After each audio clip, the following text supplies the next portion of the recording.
Assalamualaikum warahmatullahi wabarakatuh. InsyaAllah hari ini kita masuk tajuk kata kerja aktif transitif. Kata kerja aktif transitif adalah kata kerja yang mesti disertai oleh objek serta kata nama dan ayatnya berbentuk aktif. Kata kerja aktif transitif adalah gabungan daripada 3 tajuk iaitu kata kerja, ayat aktif dan juga transitif. Ustaz akan jelaskan satu-satu. Yang pertama, kata kerja. Kata kerja adalah perkataan yang menunjukkan perbuatan. Contoh, menunggang, memotong dan membuka. Ayat aktif adalah ayat yang mana si pelaku ataupun si pembuat diletakkan di hadapan ayat. Sebagai contoh, boleh tengok dalam contoh ayat yang pertama, Rizal sedang membaca buku.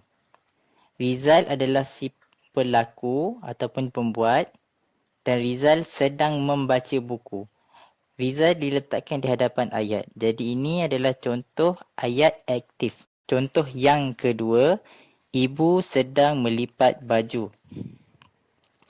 Ibu adalah si pelaku di mana ibu yang melipat baju. Jadi, ibu diletakkan di hadapan ayat. Transitif adalah kata kerja yang perlukan objek.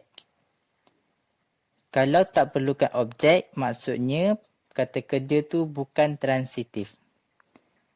Macam mana nak tahu? Okay, cara dia, kita letakkan perkataan apa selepas kata kerja. Contoh, memakai. Kita tanya, memakai apa? Jawapan dia, memakai kasut. Kalau ada jawapan, maksudnya tu adalah kata kerja transitif. Contoh, untuk yang tak ada jawapan, kata kerja tidur. Cuba tanya, tidur apa? Ada jawapan tak? Okey, tak ada. Kalau tak ada, itu bukan kata kerja transitif. Okey, untuk jelaskan lagi, kita tengok contoh ayat. Ayat yang pertama, Amirul memakai kasut. Kata kerja adalah memakai dan objeknya adalah kasut. Okey, cuba kita tanya, memakai apa? Jawapan dia adalah memakai kasut. Kalau tak ada perkataan kasut, jadi ayat dia Amirul memakai. Ayat dia tak lengkap, jadi salah. Contoh yang kedua, ayah sedang mencuci kereta. Okey, kita cuba tanya lagi. Mencuci apa?